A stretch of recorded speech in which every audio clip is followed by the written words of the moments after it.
And welcome back, everybody, to another edition of Around the Bases with Bubba and Mo, episode 39.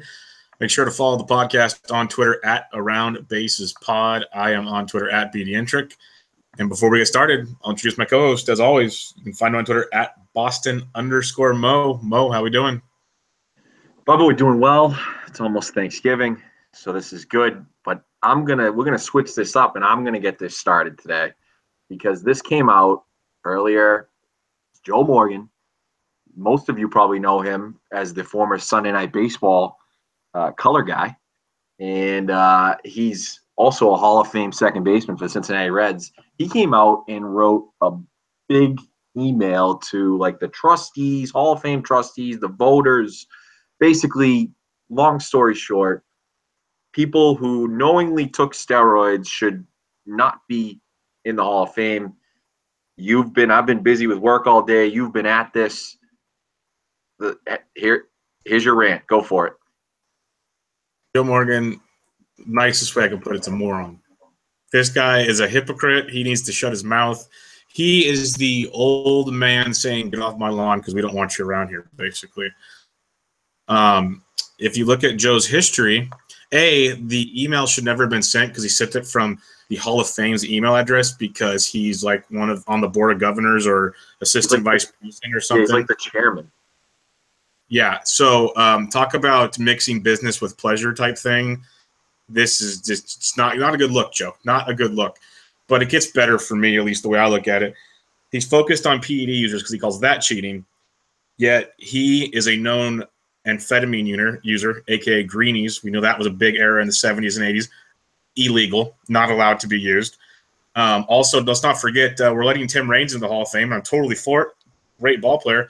He played in this thing called the cocaine era, which we know he's been kind of dabbled in a couple times. So if you want to keep going down the rabbit hole, there's probably even more. Let's not say, Harold Reynolds gets into the Hall someday. Remember, he got fired from ESPN for, groping women. So let's pick our poisons here, Joe. He loves to do that. You go down even farther. I get sick of the Hall of Fame they want to ignore the fact steroids never happened, basically. They don't want them in the Hall of Fame. Well, Pudge is getting in this year. Bagwell's getting in. Pudge has been pretty much proven. Bagwell, let's just put A and B together on this one. And there's others in there that have taken steroids. It happened. Baseball watched it happen. When Bud Selig got let into the Hall of Fame, they lost all credibility with keeping steroids out of the Hall of Fame. Bud Selig was the reason the thing got as heavy as it did. He could have squashed it immediately, but no, we need to bring baseball back. So let's have the Sosa McGuire home run race where they had bottles right behind them getting interviewed in the locker room. Can't even hide these things. So that's just ridiculous. If you have to put it in its own wing, that's fine. It's a museum. You can't ignore things that happen in baseball because it doesn't meet your quote-unquote morale or something or whatever you want to call it. Joe Morgan used to work Sunday Night Baseball, as you mentioned, during the steroid era. Did Joe Morgan have a problem collecting a paycheck on these guys hitting home run after home run? No. But Joe Morgan has a problem sharing the Hall of Fame with these guys that fattened his pockets. The hypocrite thing just continues. It's a theme. One of the best hypocrite ones to me, though, rule number one in every locker room that you see in baseball, no betting on baseball. Joe Morgan was part of the Big Red Machine and Pete Rose. Joe Morgan has gone to battle multiple times telling the Hall of Fame, we would love to reconsider it so Pete Rose could be in the Hall of Fame. Joe Morgan goes to ceremonies in Cincinnati where they induct him into the Reds Hall of Fame, where they put statues up for him. Nothing is, no problems with that at all. No problems with that. We got Pete. Pete's good. The list goes on and on. As you can tell, I kind of got a little pissy when I saw this today. But this is just ridiculous. You need to pick your battles, Joe, and you picked the wrong battle. It's a good thing. I don't think he's on Twitter or he would be destroyed today. So what are your thoughts on this, Mo? Well, you pretty much took everything I could have said, which is fine. I know we were texting about it today and how we figured that we were going to have the same thought about this. It's pretty funny to think Joe Morgan, which, by the way, I think he's an idiot. I think on TV he was awful. He just is just not – he's not a smart baseball guy, and that's me saying this to a Hall of Fame second baseman that played all these years as a professional, like at the top of his game. So take that as you will. The fact that they try to say that this steroid era didn't exist, like you said, 98, it pretty much saved baseball. Okay. Everyone did it. Okay. And, I have, whether he took something, I don't know, but I don't think Pedro Martinez took steroids. Could he have taken, HGH to be able to recover quicker? Maybe. But, I mean, that guy was like 145 pounds soaking wet in the steroid era, dominating. It's one of those things. It's funny that he comes out now as McGuire and Bonds are getting over 50%, or maybe not McGuire, but Bonds and Clemens getting over 50% of the vote and creeping up to that 75% needed. I just don't like the guy. And the funny thing is, what I've seen on Twitter is a bunch of older writers, okay, 55, 60 plus, kind of backing him and arguing his point when they wrote about it at that time. It's getting to the point where, and this is, I'm going to try to say this lightly, I don't know how to, but we need all these old writers gone, okay? I don't want you to die. I really don't. But I want you gone. I don't want you to vote for the Hall of Fame anymore. I don't want you to do this. It's the backing the old era compared to the new era with the advanced analytics and everything else. They're just terrible. They're just dinosaurs, so behind the times. It's stupid. So you nailed everything with Joe Morgan. The guy is not that smart. I urge you guys to go search the Joel Sherman piece about Joe Morgan and how he's a hypocrite. And he nailed pretty much every point of it. And he reached out to interview him, and they basically said the letter speaks for itself. Doesn't really. So it doesn't at all. It doesn't at all. And this is just going to start a ripple effect. That's just, I don't know. It's bad. But yeah, nothing against older people. Just you need to realize times have changed and get with the program. Let's talk about the Atlanta Braves. We've talked about them off and on for like the last month or so about the different, changes in the front office and leadership things and this potential ban that was going to happen. So, we woke up this morning thinking we had a light schedule today on the podcast, and then Joe Morgan and the Braves get involved. So massive sanctions come down. Have you seen these sanctions yet? I have. I will let you take it away then. What is in store? Yeah. I mean, they're taking away like a bunch of players. I'm sure they're banning them from signing any international players for more than 10,000 during the 1920 signing period, which is like nothing. Like they're not gonna be able to sign anybody. If I'm reading this right, basically the main guy we're talking about here, and you don't know about the rest of them because they're very, very young, but the main guy is Kevin Maitin, who's shortstop that they signed. I believe it was 2016. He's going to be a free agent, and it's going to be a very interesting process to see who ends up signing him, because he will become one of the top prospects in baseball. They're lucky they didn't take Ronald Acuna from him. They really are, because that would have been bananas if they took Ronald Acuna away from him based off of the year he's had, and he'll be up in the majors hopefully right at the beginning of the season, if not after the first month.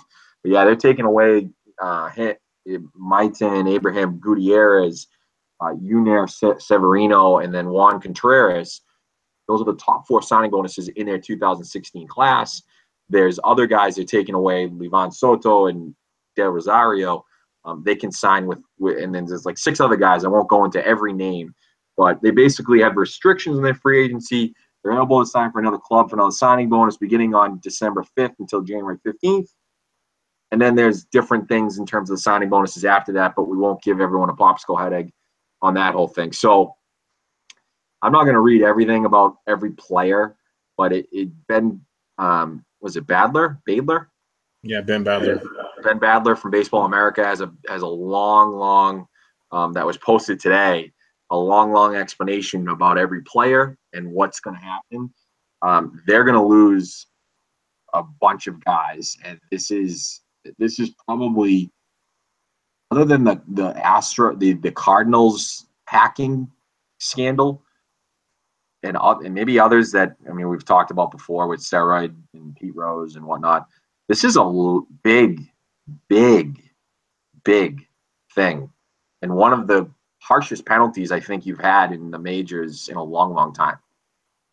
Well, yeah, because they already have the restrictions we talked about on the international signing bonuses, and now this basically, like you said, they're not signing anybody. 10 grand? What are you gonna do with 10 grand? Like, my goodness, nothing's happening with 10 grand. I'm a free agent. Yeah, well, I'll play baseball for 10 grand, true. But 12 guys are gone. Coppola, the guy responsible for this, or at least the guy at the helm, he is banned from baseball for life. They said after the 2020 signing period, the 2021, their total pot's cut in half, reduced by 50%. So they're still not going to be a big player in the market. So it'll be almost 2022 before they can even really care about the international market. And the latest I saw before we started recording today is that they're still looking into more stuff. There's some 14-year-old kid that they tried to give a big signing bonus that they haven't got all that information yet.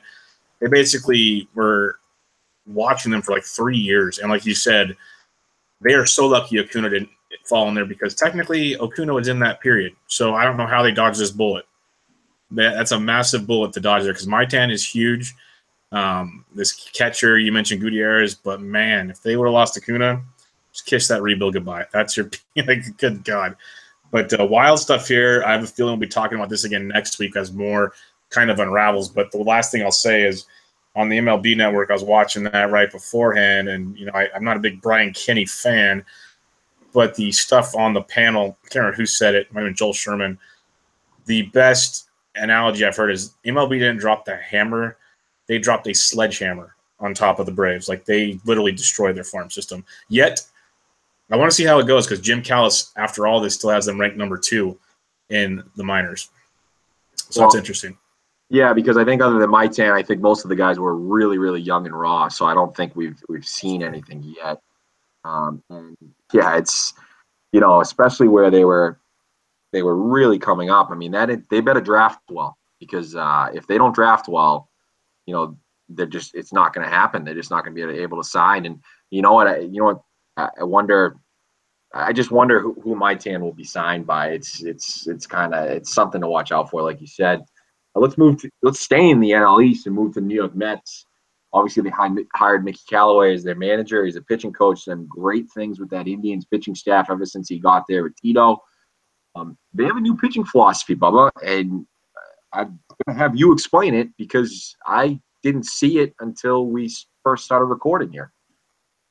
Yeah, this is wild. I saw it. It would happen before our last podcast, so we were kind of busy, so I didn't want to worry about it. But let's just paint a picture here. The Mets, who can't keep a pitcher healthy. And the Mets, we know, have a new, medical staff, hopefully, but still, they can't keep a pitcher healthy. So their new plan, Mark Craig wrote for it, one of their beat writers, DeGrom, who's had, arm issues. Thor, yeah, remember the guy that hasn't really started a game in a full game for how long now? They're going to have them go regular. If they can go 9, they're going 9. Now, after that, you have Steven Matz, Matt Harvey, Lugo, whoever else wants to come out of the pipeline for them that day, Selman. Their goal is, with the last 3 spots in the rotation, is to pitch guys about 3 innings apiece, kind of piece it together, kind of Brian Kinney philosophy going into the wild card game. But they're going to do that for 3 games out of every 5. To me, this seems like the most ridiculous setup I have ever heard of. Rosters aren't constructed for this because you have so many quote-unquote specialized relievers, let alone you need 4 bench guys at least, for especially in the National League when you're pinch hitting all the time. Because if you're only going 3 innings, you're pinch hitting quite a bit now. That changes things up a lot. This just seems ridiculous. Seems like another reason why I'm going to laugh at the Mets a ton next year. What are your thoughts on this? Oh, and fantasy-wise, it screws everything up, especially DFS. Destroys your philosophy. Stupid. I can't believe Mickey Callaway is doing this. I don't know if I find it hard to believe that he came up with this. It's got to be a Sandy Alderson thing. I just don't understand it. But, hey, they're going to try something. It's probably not going to work, but they're going to try it. And it's hey, maybe it'll keep them healthy, but it's going to be stupid otherwise. They're not going to – I don't think they're going to win many games with it. Yeah, really bad. All right, let's talk briefly. MLB Awards were handed out since we last talked. Let's kind of go quickly over these. Most of them are pretty much what we thought, but NL MVP, Giancarlo got his, which is good to see. We were kind of wondering would they, hook him up even though he didn't win. Their team wasn't in the playoffs or anything. But the crazy part is first, both Rockies weren't even in the final three vote. But Votto gets a very, very close second. Votto almost won this thing. What was your thoughts on the National League MVP? I'm looking at the voting right now. Did people really think that, like, people voted for Votto fifth? Like, that's got to be an old guy saying, well, his guy didn't win, right? It's got to be that. It was. I can't remember who it was, but he flat out came out. I want to say it was like Joel Sherman or something. It was one of those older guys that we don't get along with usually. Flat out said, I voted for him fifth because it's all this garbage, basically. Yeah, and Stanton got a sixth vote, which is I guess kind of crazy too. I mean, I don't know, but yeah, it was. I mean, Votto was a man amongst boys. It was really just stupid his year, and and you had two guys basically that got all the way down to fifth place votes because their team didn't make the playoffs, but they had tremendous years. They had. I don't know whether I call it, maybe Votto was close to an A-Rod year, but like all across the board when he won it in Texas. Yeah, it's a tough situation. A lot of guys value that, the team's got to win. And, that's why Goldschmidt was up there. And that's why I think he was probably above the Rockies because the Rockies probably split votes and they have Coors Field. I know a lot of people put that in there, which means a Rockies guy better bat 400 with 50 homers or else he's never winning the MVP. It's just basically how that's going to work. Yeah, so very, very interesting vote there. Yeah, all five guys were worthy. I agree. The Rockies probably split votes, and that's going to happen. We've seen it happen many times. And you have the old curmudgeons that say, like you said, well, you're going to have to hit 400 because you're in Coors. You're going to have to hit 50 homers, all this stuff. But I would have been I'm happy for Giancarlo. Don't get me wrong. The future outfielder for the San Francisco Giants, totally pumped on it. We'll present him with the MVP award on opening day. It's going to be beautiful. But I would have been all for Votto. I would have been so pumped thinking that the voters actually put, playoffs aside, just gave the guy that had a great season what he deserved. So it was good to see at least it was close. Yep. AL MVP, you had the little man, Mighty Mouse, Jose Altuve, edges out Aaron Judge. And it came out today that Aaron Judge had shoulder surgery that he's been dealing with all second half. So that makes you think what could have been. But what are your thoughts on the AL MVP? I think we got this right. We were worried about the whole, Judge with the homers and probably some other things outside of that being a bigger market and whatnot. He might end up winning it, but it really wasn't close. I mean, to be honest with you, 27 first place votes for Altuve to Judge's 3 or 2. Judge actually got a third place vote. Somebody voted Jose Ramirez and gave him a first place vote, which had a tremendous year. But I don't know what you're thinking, and I'm going to search you out to see why you voted Jose Ramirez in the first place vote because he, like I said, tremendous year, did not deserve a first place vote over either one of those guys. So that's my opinion. But yeah, I think they got it right. I mean, Altuve was just really, really good. Now, whether he was 27 first place votes to 2 better, I don't know, but it probably should have been a little bit closer. But at the same time, they got it right, in my opinion. Yeah, definitely. When it comes to the AL and NL Cy Youngs, these were kind of landslide votes. Scherzer went back-to-back. Kluber got his second. Pretty sure we're both okay with that. Any thoughts? Yeah, I'm okay with it. Unfortunately, Sale, he couldn't keep it going in late August and September, or else it probably would have been a lot closer. But yeah, I'm okay with both, obviously. I'm not even going to go deep into the Rookie of the Years. That was probably the easiest vote anybody's ever made in their life with Bellinger and Judge. Let's go to the No. I think Benintendi. No, I'm just kidding. Just keep moving. I was about to say, man, put the flag away for 2 seconds. Let's talk managers of the year, though, because I know this one had to make you very happy. Your boy Lovello gets his with the D-backs, and then out of nowhere, a guy that I bashed, even to Brandon Warne, who we will have on an interview later. When I had him on my podcast way back when, I said Molitor was gone.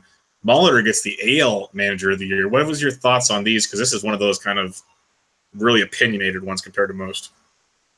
Lovello was deserving in the NL. What I was surprised about was, and I think Molitor was deserving as well, because it just, that Twins team going from like 56 wins to 85 wins is insane. So I don't really have anything to say about the AL one. What I was surprised about in the NL was that Counsell was fourth. I think what he did with that team to keep them relevant all year, Braun was hurt for a lot of it. They had a lot of new guys come in. Fame started hot and then ended, and then Shaw was great, and the pitching staff was kind of put together, and same in terms of the rotation, and a couple of guys really jumping. I thought he probably had a better year than Dave Roberts, who had a ton of talent. Yeah, they had the win streak and whatnot, but he's supposed to win there. So I don't, and I'm debating about a guy finishing second, but I just think that Craig Counsell had deserved more votes and could have made it closer than folks voting for Dave Roberts, in my opinion. Yep, most definitely. I'm with you there. All right, let's move to the hot stove. There's a few things going on, and it's topics that we're going to continue to talk about each week until they're finalized. The Giancarlo Stanton sweepstakes. I mean, unless there's a mystery team, it seems like it's the Giants, it's the Cardinals, it's the Red Sox, and it might be in that order.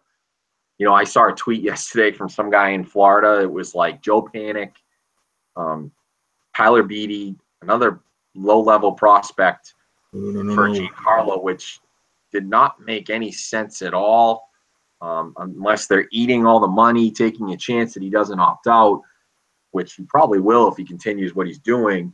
And they said the Cardinals had an offer, the Red Sox had an offer. So in terms of the Giants' perspective first, what do you think about all the rumors that are out there? Christmas in November, is that the best way to say? Because this is like the greatest thing for me. After the season we just had, Mo, this is like, oh my God, we're actually going to literally the latest trade I heard today, and basically the Cardinals are almost out of it. The Giants are the front runner at the moment, but we know how that goes. They're just playing chess right now with everybody else. But the Cardinals apparently don't want to spend the money the Giants will spend.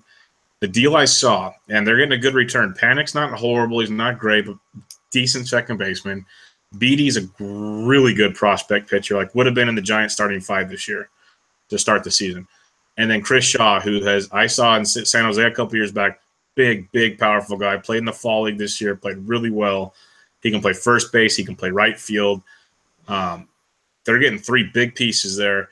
And the Giants would get Stanton and D. Gordon back. And the big question, obviously, we have to figure out is how much do they pay off of Stanton's contract, which they're not afraid to do at all.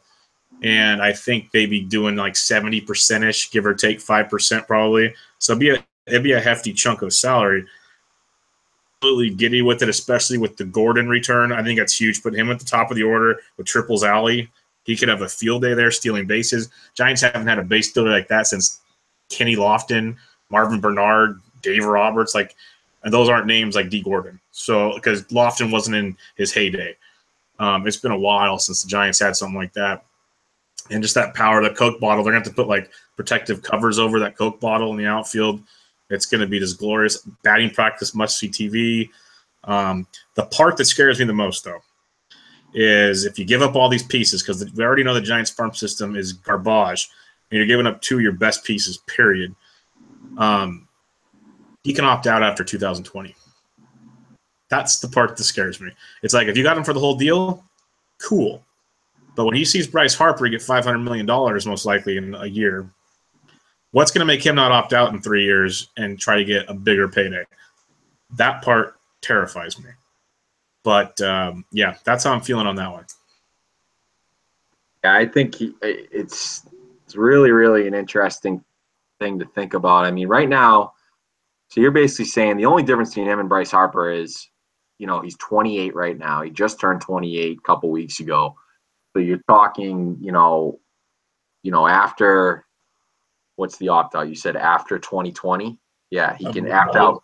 So that will be his 30-year-old season. He'll be 31 to start that next season.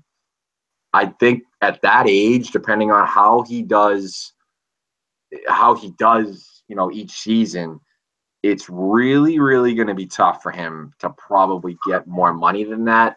And maybe he will, but I'm not really as worried about the opt out as you are. Yeah, and the thing is, if he does well those 3 years, I'm pretty positive the Giants will pony up. They've never been afraid to pony up. So I think that's definitely in play. Let's what are your thoughts on the Red Sox and the Cardinals? Anything there? I'm not sure the Cardinals would do it. It doesn't seem like the move that they would make, in my opinion. I mean, they do need a bat, and they're already kind of crowded in the outfield. Not that it's all really quality players like Stanton, but I just don't think it's a move they make. In terms of the Red Sox, I don't think ownership's going to allow them to trade any more prospects. I just don't think so. Chavez is blocked everywhere right now, pretty much. So that guy's an interesting one, and obviously the Marlins would need a young third base prospect with them having Prado and them trying to get rid of his contract and whatnot. So I just don't think that they're going to go trade him and a Jay Groom and a couple of the guys that they drafted this year who started off well. This draft looks good in the first 6 months, and that's a good thing. But I just don't see them. And unfortunately, we didn't mention this, but one of our other prospects that we signed, that they were comparing to like Pudge Rodriguez, this Daniel Flores kid, passed away of cancer out of nowhere. So that's a tough blow too, and thoughts and prayers to his family. But that happened about a week and a half ago, so that's a big blow too. I just don't think that they're going to allow him to trade prospects. I just don't see it. Yeah, I don't. We talked about it. They should really go out and just get JD Martinez and call it a day. That's a lot easier. All right, we're going to keep an eye on that because it's going to keep rocking and rolling, and hopefully in sooner than later. But let's go to Shohei Otani, who by the time this podcast might be available to you, there's a decision made on where he's going, because at the moment, if they don't make a deal with the NIPM, professional MPB, basically baseball league, and Major League Baseball's player union and all that good stuff, this isn't happening. So what are your thoughts on this? This is pretty crazy when it seemed like everything was good to go. I still think they'll figure it out. I really do. I mean, to give an extension on it is what they've done. I think they'll figure it out and he'll be over here. I mean, it's such a big draw to have another sort of international prospect come in, especially the Japanese market. I mean, they're crazy about baseball over there, and I just think that the Players Association and MLB will figure everything out with his team over there, and he'll be here. Now the question is, I think we mentioned last week that we think it'd be interesting to see if he could do it in the AL. He thinks he can play 3 days a week at DH or first base and then pitch. I'm not sure he could, but I think they end up figuring out, Bubba. Yeah, I hope they do, because we're all ready for Otani, and he needs to get over here. At the same time, I was kind of thinking, well, if he waits 2 years, good for him. But the ball's been rolling, so I hope they make it happen and see where he goes from there, because that could get fun. Yeah, his agency, CAA. I mean, there's a reason why he ended up signing for them. They'll figure it out with the whole Players Association thing and get him over here. I think if he was going to stay, he wouldn't. I think it would have hit a snag before he signed an American agency, in my opinion. But now that he's signed with an American agency, I think they'll figure it out. But, last one here, Ian Kinsler, I think we all knew he was going to be traded. He was almost traded at the deadline last year. He's got one more year left on his contract, and they won't get a ton for him, but really wasted there in Detroit. I'm sure he wants to win. There's rumors about him going to the Angels, which would be a nice spot for him. They definitely need a second baseman, but I think they really want him to play third base. And the Mets are also in there. So what do you got on Ian Kinsler? I think he would be phenomenal for the Angels. This goes like if you consider where we stood on the Angels when we first started recording last year to where we stand on them now, it's almost like a complete 180 on these guys. They had a great season. They go and they keep Upton. We talked about the idea of getting Moose there. They get some cheap pitching. Then you can add a guy like Ian Kinsler at $11 million, which is extremely cheap for that talent level. Really is for one season. They shouldn't cost you a ton. Hit towards the top of the order or put him at the bottom if you want. But I think it's towards the top of the order. Set the table. You know he's going to be out there unless something really bad happens to him to injure him. They say he's only missed 500 plate appearances twice in his career. He had a down year, but the entire Tigers had a down year. Let's just be realistic about it. I think it's a really, really good move. I hope the Angels make it because this could be big for them. I think it's really solid. Yeah, the sad thing is they kind of really have to go for it because they don't know if Trout's going to stay. I mean, they may have a 3-year window where Trout's just gone after, goes to the Phillies. He's an Eagles fan. He's been at a bunch of these Eagles games on TV. You see him behind one of the end zones. So he's he could go to the Phillies when they save all their money for that. But it's a no-brainer for anyone. I mean, $11 million even at his age and what he produced last year, we all know he's a better player than that. Maybe his age is he's gone for a downturn quicker than we expected. Obviously, he probably won't run as much as he used to, but I mean, he's a solid guy. And second base, third base, wherever, it'd be a good signing for the Angels, especially what they've been trotting out there. I mean, anything's better than Yuniel Escobar, that's for sure. Yeah, no doubt about that. All right, let's talk about another team that made some big strides in 2017, the Minnesota Twins. We were joined by Brandon Warne of The Athletic Minnesota and Zone Coverage Minnesota. Find him on Twitter at Brandon_Warne. Check out the interview. It was really good stuff, and then we'll be right back with you.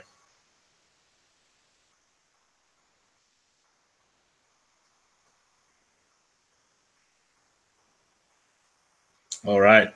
Good stuff there with Brandon. Mo, any takeaways from the Twins interview that kind of got your attention?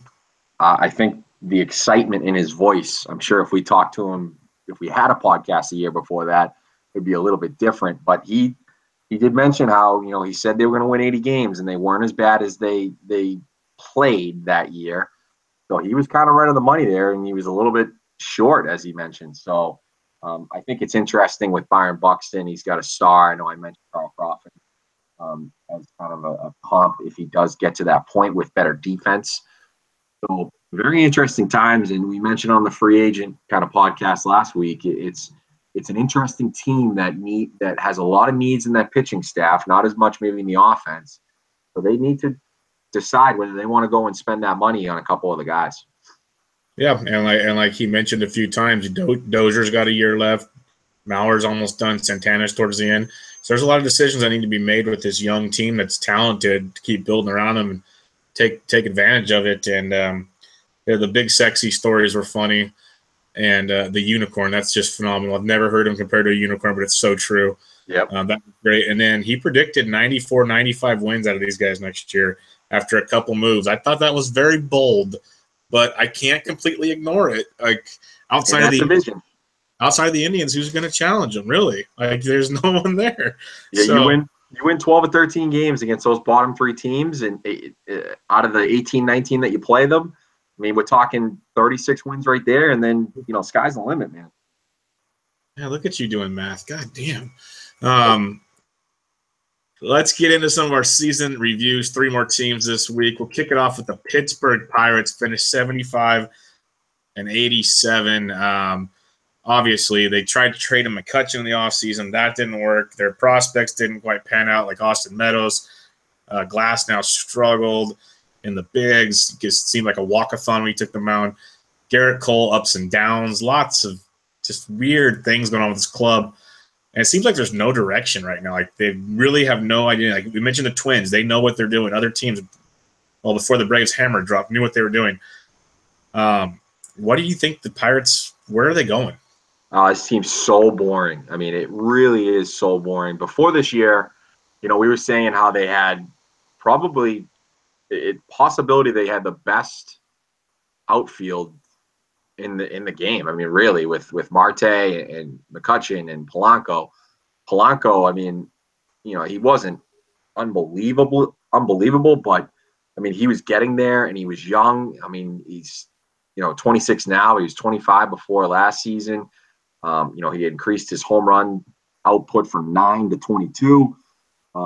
So he was improving for sure, and he was just not valuable at all this year. And then Marte got suspended, so they lost him.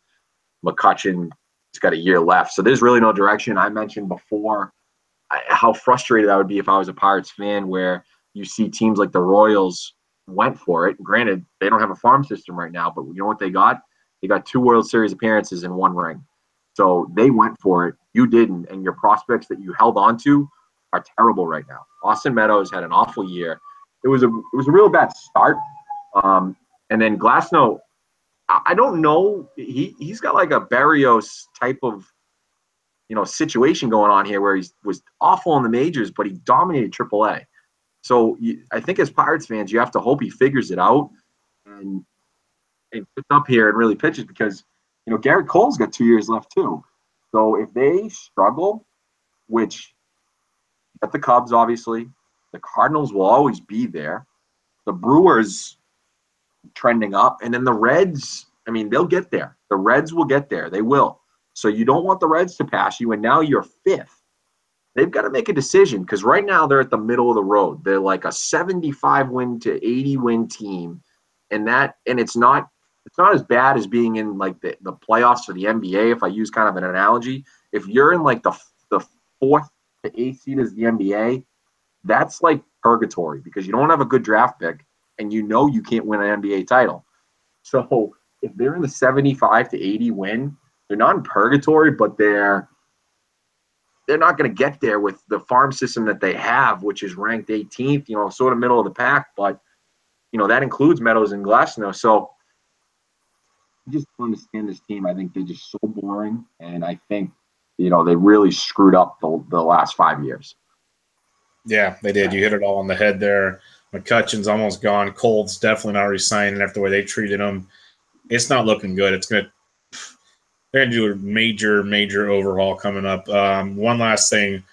Did anything stand out for you this year? Any players, anybody get it done for you?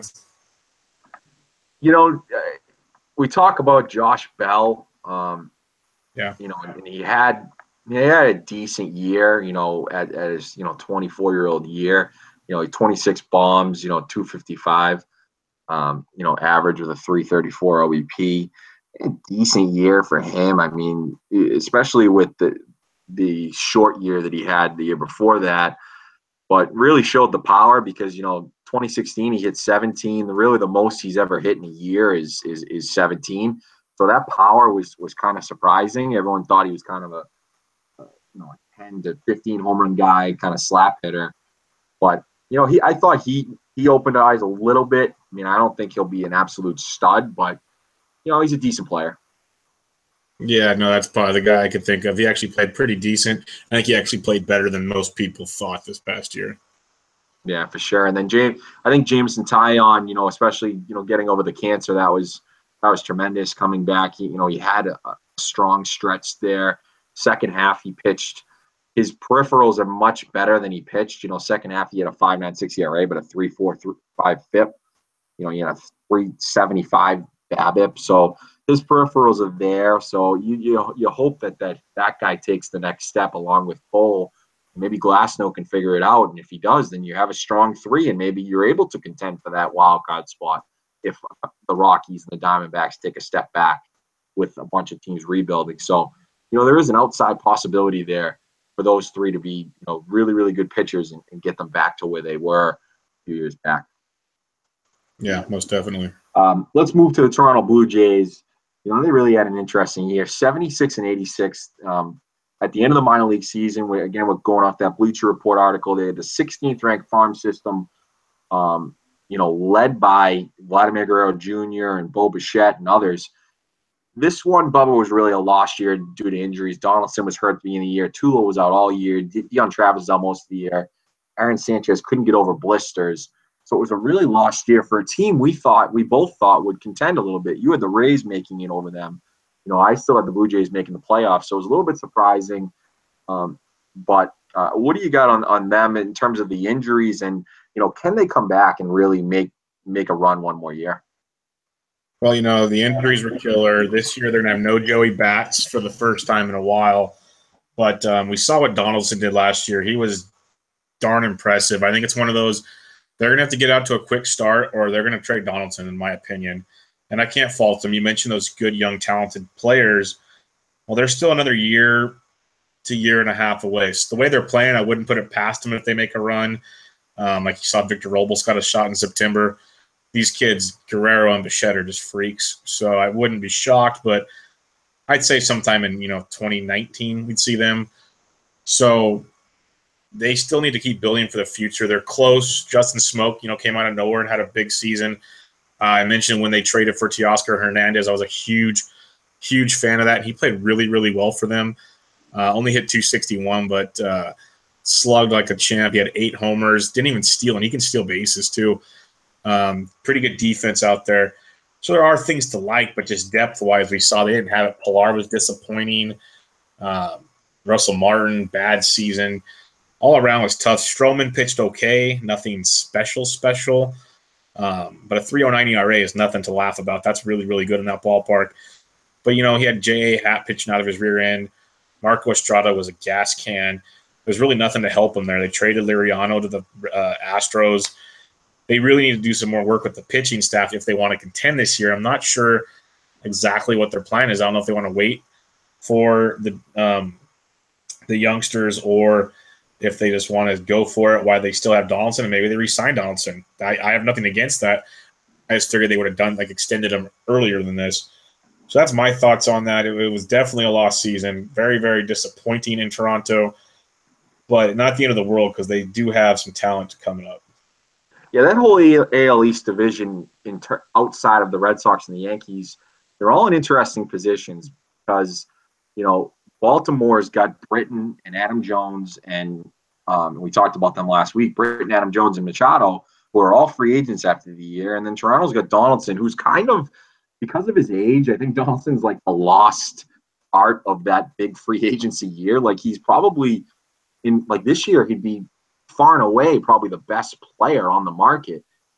But next year, they got Machado, they got Bryce Harper, they got everybody else. So it's kind of interesting to see. And I think he does like it in Toronto. I know everyone loves him, but, he is 32 years old. So he is older and probably won't get more than a 4-year deal, you would think, especially how he plays. But yeah, you're right. They got all those young guys. I do think they will kind of go for it one more year. I know I saw a report today on MLB Network that they could be in the running mystery team for JD Martinez, which wouldn't really make sense to me. But but that pitching staff, Bubba, if they stay healthy, I mean, and then if they they might not sign anyone. They might go Biagini as the 5th starter. That pitching staff should be one of the better pitching staffs in the league, in my opinion. I mean, don't you think? Yeah, they're not bad. Like, I think the Estrada part was surprising that he kind of regressed, and then Sanchez being hurt all year, that's what killed. I think we were high on their top 4 guys, and even we thought Liriano would be better. And in reality, he wasn't great, but he had some good starts there.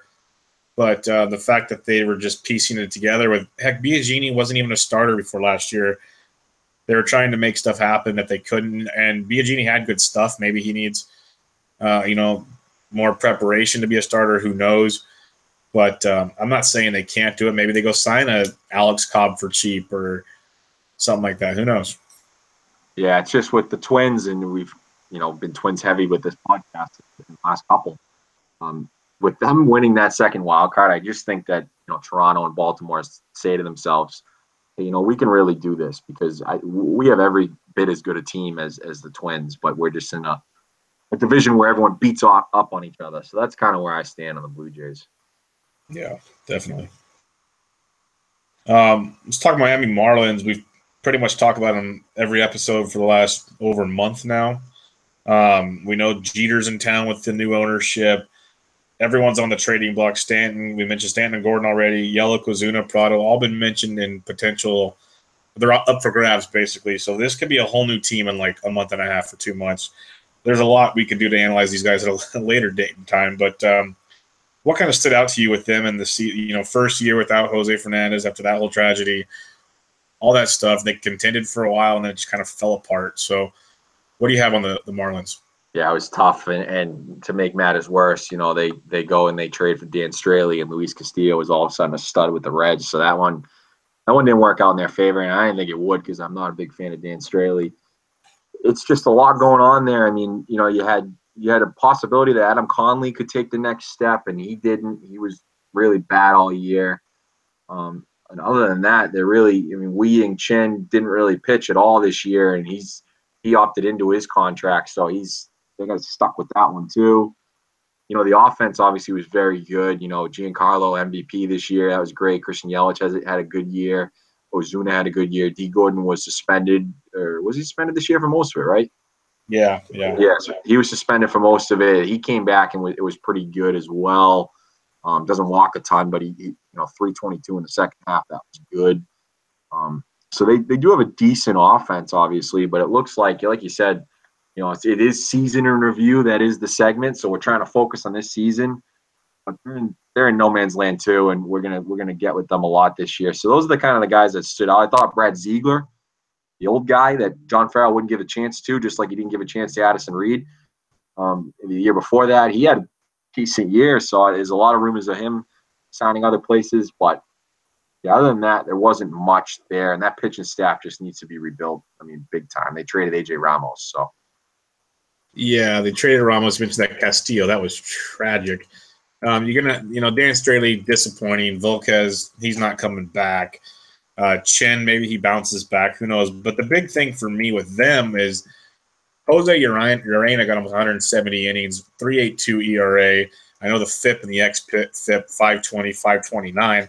Not ideal, but we've seen the stuff he had. And he kind of was like a mediocre to a little above mediocre prospect in the minors. And he showed really good signs of that at times. He had those blow-up games like you'd expect from a youngster, but then he had some really, really good starts. So he could be a kind of an interesting piece going forward if, Chen can be mediocre to a little above mediocre, which we know he can. Maybe Straley figures it out. Maybe you have like 3 threes top in your rotation with the offense they have, and I know they're going to trade a lot of it. But Bohr had a phenomenal year, and he missed times with an injury. Yeah. Yelich, Ozuna, Gordon – Stanton's gone for sure, but the Dietrich played well. Real Muto's an outstanding catcher, defensively and offensively. They all played really, really well. They just have to piece some things together some more. The minors are a mess. That's why it's the big deal. Like, just the Giants move alone to get you Beatty, Panic to take over for Gordon, and Shaw. You are adding a potential 30 to 40 home run bat in outside of AT&T Park. I know Marlins Park isn't lively either, but some of those American League or NL East parks are outside there.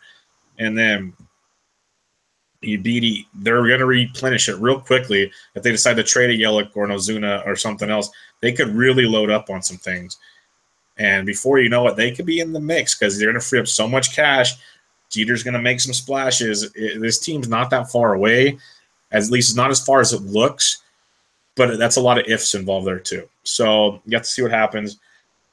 Definitely a very, very disappointing season, especially when mid-season or whatever we were saying, wow, they're in the playoffs right now if we stop the season. And then it just kind of fell apart. Yeah, reboot probably is what they're going to do. It's unfortunate, but that's what Jeter wants to go. So and that's what they have to do. With no minor league system, this is the only option you have. But that'll do it, Mo. Lots of stuff there. Hot stove. Thank you, Joe Morgan, for being a dumb person. And I tried to clean that up the best I could. Yep. And so much more today on episode 39. Any final words? Like I said, we're getting close to the GM meeting, so we got a lot going on. Hopefully the Stanton and Otani thing gets done, and then more comes out with the Braves. But I think next week, Bubba, I think we got fantasy week. I think we got next couple weeks for the winter meetings. We get some fantasy talking because I'm kind of chomping at the bit here to get going with research and whatnot. We definitely can. We're gonna have some AFL talk as well. So will be some fun stuff coming down the line. But again, everybody follow the podcast on Twitter at Around Bases Pod. Mo is at Boston_Mo. I am at BD Entrick. This was episode 39 of Around the Bases with Bubba Mo. We'll catch you guys next week. See ya.